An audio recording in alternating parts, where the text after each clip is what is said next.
우리들에게 주시는 하나님의 말씀 마태복음 14장 22절에서 33절 말씀입니다. 예수께서 즉시 제자들을 재촉하사 자기가 무리를 보내는 동안에 배를 타고 앞서 건너편으로 가게 하시고 무리를 보내신 후에 기도하러 따로 산에 올라가시니라. 저물매 거기 혼자 계시더니 배가 이미 육지에서 술이나 떠나서 바람이 거스름으로 물결로 말미암아 고난을 당하더라. 밤 사경에 예수께서 바다 위로 걸어서 제자들에게 오시니 제자들이 그가 바다 위로 걸어오심을 보고 놀라 유령이라 하며 무서워하여 소리 지르거늘 예수께서 즉시 이르시되 안심하라 나니 두려워하지 말라.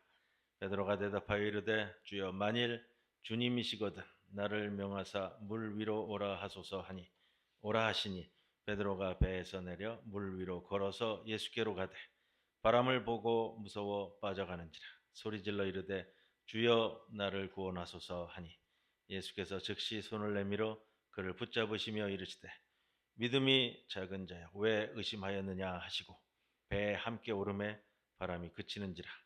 배에 있는 사람들이 예수께 절하며 이르되 진실로 하나님의 아들이로소이다 하더라. 이 말씀 가운데 성령께서 함께 하시기를 기원합니다. 그동안 평안하셨습니까? 네, 세상은 평화롭지 못합니다.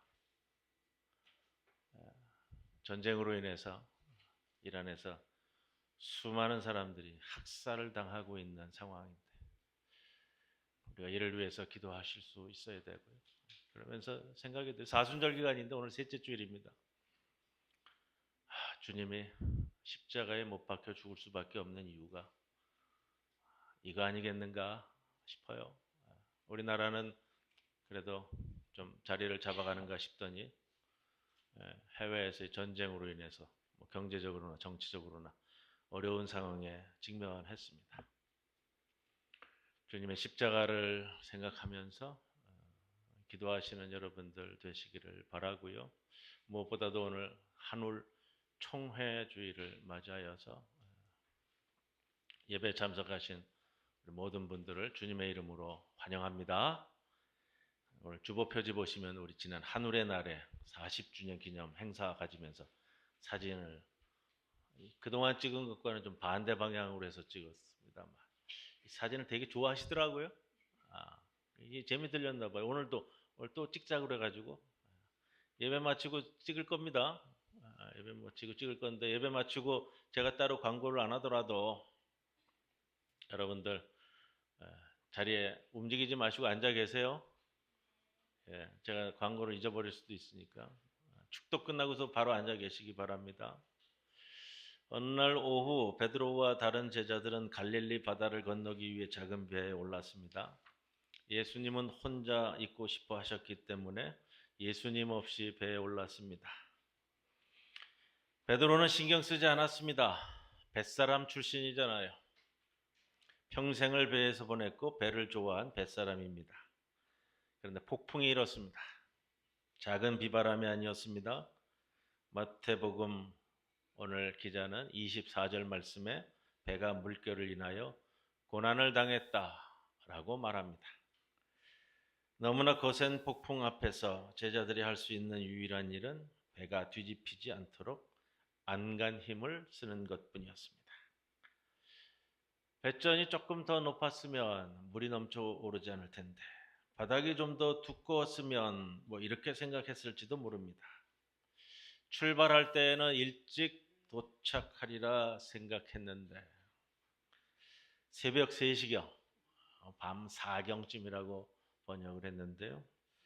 제자들이 반대쪽 강가에 도달할 수 있을지 이것이 아니라 이 바다에서 살아남을 수 있을지 염려했을 겁니다. 그때 무언가 물 위로 그들에게 걸어오고 있었습니다. 점점 가까워 오자 그 형체가 물 위를 걷고 있는 사람의 형상이라는 것을 보게 됩니다.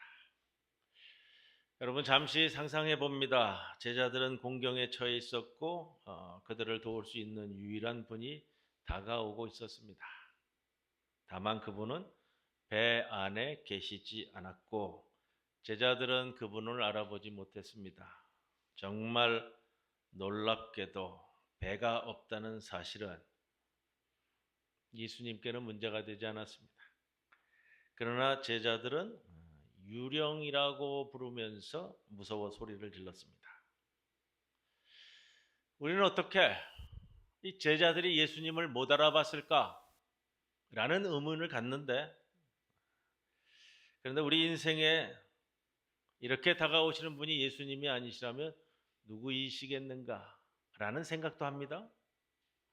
그러나 마태복음 기자가 우리에게 말하고 싶어 하는 것은 우리에게도 동일합니다. 우리 옆에 계시는 예수님을 알아보려면 때로는 믿음의 눈도 필요하다라는 것이죠. 삶의 폭풍이 몰아칠 때, 실망과 의심의 물결 속에서 고난당할 때에 우리는 제자들보다 더 예수님의 임재를 알아보지 못합니다. 좀 더 깊이 들여다봅니다. 예수님이 새벽 3시에 왜 물 위를 걸어오셨을까? 같은 사건을 다루고 있는 마가복음에서는 예수님이 물 위로 저희에게 오사 지나가려고 하셨다고 기록합니다. 제자들은 그런 예수님을 보고 유령이라고 생각했다고 말합니다. 그렇다면 왜 예수님은 그들을 지나가려고 하셨을까? 예수님이 제자들과 누가 더 빨리 가나 경주라도 할 생각이셨을까? 아니면 정말 엄청난 묘기를 좀 제자들에게 한번 보여주고 싶어서 그러셨을까? 지나가다라는 단어를 쓰고 있는 마가복음의 표현을 좀 자세히 살펴보면 이 표현은 헬라어 단어 파레르코마이라는 단어를 쓰는데요. 신현을 나타내는 전문적인 용어입니다. 신현이란 말은 신께서 나타났다라는 표현인데, 하나님께서 어떤 메시지를 전하기 위해 개인이나 집단을 선택하시려고 지상에 일시적으로 나타나시는 순간을 얘기할 때 이 표현을 씁니다. 하나님은 모세를 반석 틈에 두셔서 내 영광이 지날 때에 모세가 볼 수 있게 하셨고 여호와께서 그의 앞으로 지나가셨다 할 때 이 단어를 쓰고요. 하나님은 엘리야에게 여호와께서 지나가실 것이니 산에 서라고 말씀하셨다. 이때도 이 표현을 씁니다. 하나님은 특별한 일을 위해 각 사람을 부르셨고 그 부름을 받은 사람들은 물론 그 부름에 두려워했습니다. 그러나 그들이 부름에 예라고 답하자 삶 속에서 하나님의 능력을 경험할 수 있었습니다. 그렇게 예수님이 물 위를 걸어 제자들 곁을 지나가려 하신 것은 신기한 묘기를 보여주기 위한 것이 아닙니다. 예수님은 하나님이신 자신의 거룩한 임재와 능력을 보이신 사건입니다. 재미있게도 배를 타라고 명령하신 분은 예수님입니다. 이걸 본다면 여러분, 순종이라는 것이 그대로 탄탄대로를 보장하지는 않는다는 사실, 우리에게도 가르쳐주고 있습니다. 그들이 폭풍의 정신을 빼앗기고 있는 그때 예수님은 이 모든 것을 누가 조종하는지 제자들에게 알려주시고자 하심입니다. 예수님은 제자들에게 다시 확신시켜 주려고 하신 모습으로 봅니다. 그래, 나를 신뢰하면 너의 운명을 내 손에서 안전하게 맡길 수 있단다. 용기를 갖거라. 나다. 그들은 잘 알 수 없었지만 하나님은 물 위를 걸으며 그들에게 다가오셨습니다. 성경에는 이처럼 극한적인 상황에 처한 사람이 하나님과 만나는 장면이 자주 등장합니다. 그것은 우리가 고난당할 때 우리의 삶은 잘 찾아보지 않으면, 여러분, 우리의 삶에서 잘 찾아보지 않으면 예수님을 놓쳐버릴 겁니다. 배 안에 앉아있던 제자들은 예수님의 음성에 어떤 반응을 보였을까요? 혼란이나 경이로움, 불신, 만감이 교차했을 겁니다. 그중 한 사람, 그러나 베드로는 그 예수님을 보고 물 위를 걸으려고 했습니다. 가장 불가능해 보이는 장소에서 하나님의 임재를 확인했고요. 이것이 그저 일어나는 사건이 아니라 이를 통해 영적인 모험과 성장의 특별한 기회임을 알아챘습니다. 그래서 그는 한 가지 생각을 했습니다. 신앙심을 발휘하여 뭔가 하기로 마음먹었는데 그것은 무리를 걷고자 하는 겁니다. 무리를 걷는 자는 믿음과 무지를 분별할 줄 아는 사람입니다. 베드로는 무리를 걷는 그 분에게 불쑥 말을 건넸습니다. 28절 말씀입니다. 만일 주님이시거든 나를 명하사 물 위로 오라 하소서. 조금 자세한 표현으로 이끌고 가는데 왜 이렇게 세세하게 만일 주님이시거든 나를 명하사 이렇게까지 이야기하고 우리가 생각하는 것처럼 주님을 바라보자 바로 물 위로 뛰어들지는 않았을까? 우리는 여기서 생각해 볼 매우 중요한 이유가 있을 겁니다. 이 이야기는 모험에 관한 이야기가 아닙니다. 순종에 관한 이야기입니다. 하나님께서 오는 진정한 소명과 내가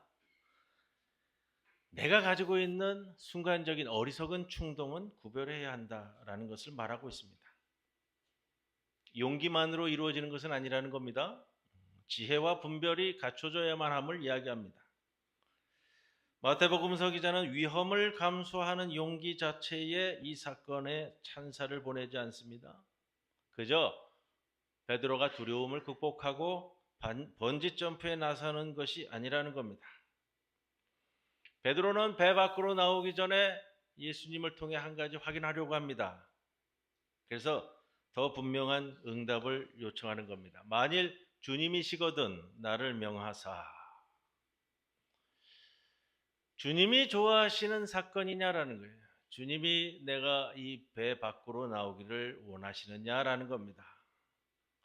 이 소리를 듣고 아마 주님께서는 베드로를 향해서 미소를 지으셨을 겁니다. 소리내어 웃으셨을지도 모릅니다. 왜냐하면 적어도 배 안의 제자들 중에 한 사람만큼은 자신을 이해했기 때문입니다. 베드로는 주님이 무엇을 원하시는지 어렴풋이나마 감지했고 자신도 그 모험에 동참할 수 있다고 믿었습니다. 그리고 그는 역사상 최초로 물 위를 걸으려고 마음 먹은 사람입니다. 그리고 역사에 나오는 사람 중에 유일하게 예수님에 이어서 물 위를 걸었던 사람입니다. 나를 명하사. 여러분이 이 이야기의 주인공이라면요, 베드로라면요, 어떠했을까요? 폭풍이 얼마나 거셌으면 노련한 선원들이 배의 전복을 막으려 안간 힘을 썼을까? 상상해 봅니다. 집치만한 파도, 거센 바람, 칠흑 같은 어두움, 물결이 잔잔하고 태양이 밝게 빛나며 바람 한 점 없는 날에도 물 위를 걷는다는 것은 불가능하잖아요. 그런데 파도와 바람이 휘몰아치는 깜깜한 새벽 3시, 얼마나 두렵겠는가. 여러분이 잠시 베드로가 되어 보십시오. 예수님이 무엇을 하시는지 불현듯 깨닫게 됩니다. 주님께서 지나가고 계십니다. 일생일대의 모험으로 여러분을 초대했습니다. 하지만 너무나 무섭습니다. 그러나 여러분은 선택해야 됩니다. 물인가 배인가. 배는 안전하고 또 당신을 여러 위험으로부터 보호하며 안락합니다. 반면 물은 무섭습니다. 배 밖에서는 폭풍이 일고 있습니다. 파도는 높고 바람은 거셉니다. 만일 배 밖으로 나간다면 물에 빠질 확률이 높습니다. 그러나 당신이 배 밖으로 나가지 않으면 절대로 물 위를 걸을 수 없습니다. 물 위를 걷고 싶다면 배 밖으로 나가야 됩니다. 그렇다고 배 안에만 있는다고 배 안에도 그저 안전하다 말할 수 없는 상황입니다. 어떻게 될지 모릅니다. 우리 내면에서 그 무언가, 그 누군가가 말합니다. 인생에는 그저 배 안에 앉아 있는 것보다 더 많은 것이 있다고요. 여러분의 내면에는 물 위를 걷기 원하는 일상의 안락함을 떠나 하나님을 따르는 모험을 하고 싶어하는 그 무언가가 존재하는 겁니다. 매우 중요한 질문을 하고 있습니다. 당신의 배는 무엇입니까? 배는 하나님과 상관없이 당신에게 안락함과 안전을 약속하는 모든 것.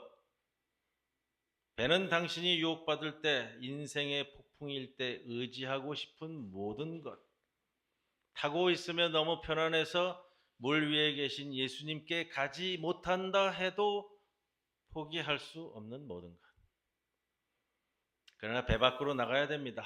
더 이상 배 안도 안전하다고 할 수는 없습니다. 아기가 엄마 뱃속에서 10달이 되면 나가야 됩니다. 나가지 않으면 둘 다 위험해집니다. 뱃속이 좋다고 계속 있을 수만은 없다는 겁니다.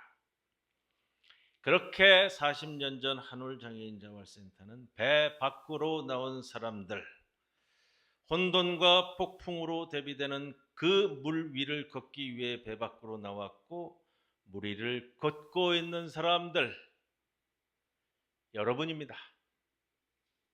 주님이시거든 나를 명하사의 말씀을 붙들고 배 밖으로 나와 물 위를 걸어오신 분들.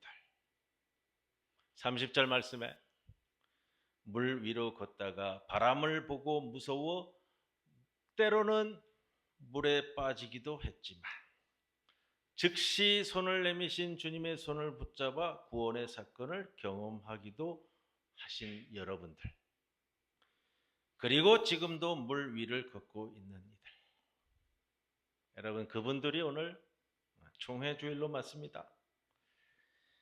40년 이 길을 걸어왔고 또 40년을 물 위로 걸어갈 것입니다. 저는 그렇게 믿습니다. 물론 사회적 여건이 녹록지 않습니다. 바람이 불어서 그 바람을 보고 두려워하여 또 빠질 수도 있습니다. 남들은 물 위를 걷는 일, 상상도 입에도 언급하지 못하는 일이지만 오늘도 모여 함께 찬송하기에 가능하고 함께 기도하기에 가능하고 오늘도 주님이 내미신 손을 붙잡기에 가능한 겁니다. 지방선거가 다가오죠? 여러분 투표 잘 하셔야 돼요.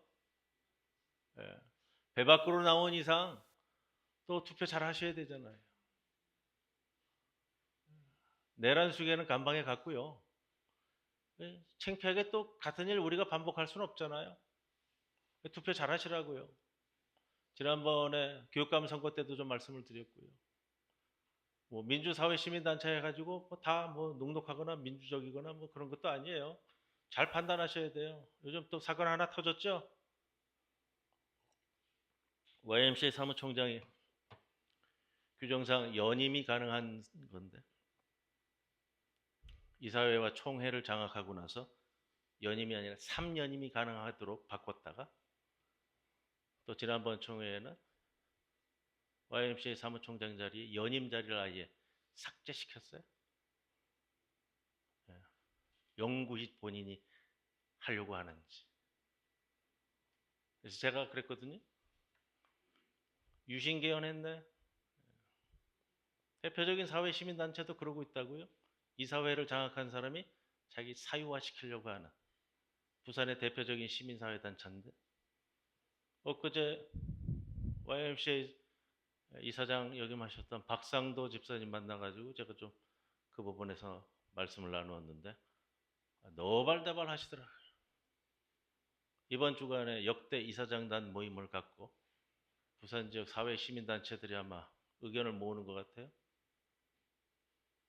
이 넌센스잖아요. 넌센스. 그리스도인들이. 그래서 여러분들 투표 잘 하셔야 된다는 거예요. 좀 모든 것이.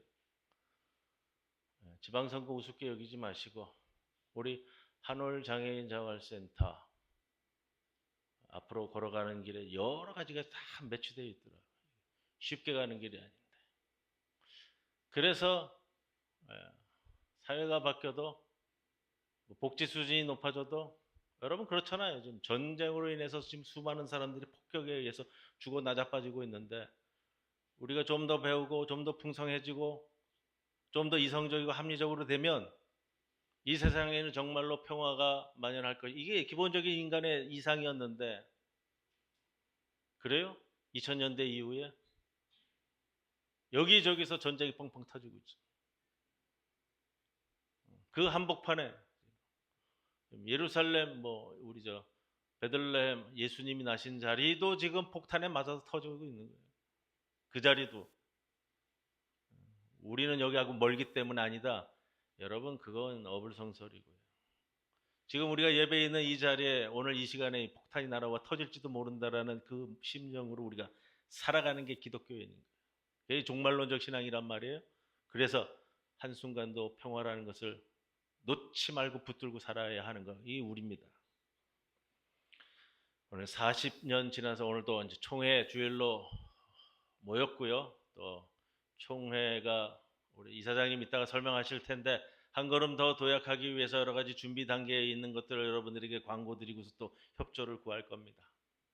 우리가 무리를 걸어가면서 계속해서 무리를 걸어갈 때 필요한 것들을 주님을 통해서 공급받고 여러분들 기도와 찬송으로 말씀으로 붙들고 더 나아가기 위해서 되어지는 것들 오늘 총회를 통해서 준비하고 노력하고 항상 애쓰면서 오늘도 내일도 주님만 바라보며 나아가는 무리를 걸어가는 삶이 되시기를 주님의 이름으로 간절히 축원을 드립니다.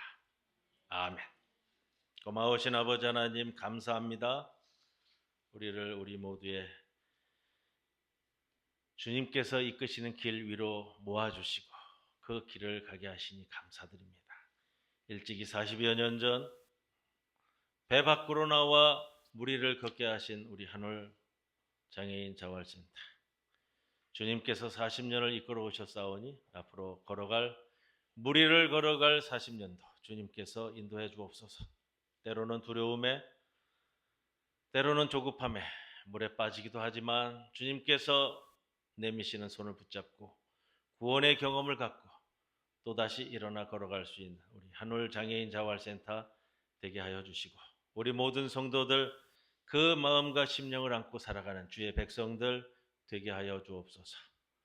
예수님의 이름으로 기도드리옵나이다. 아멘.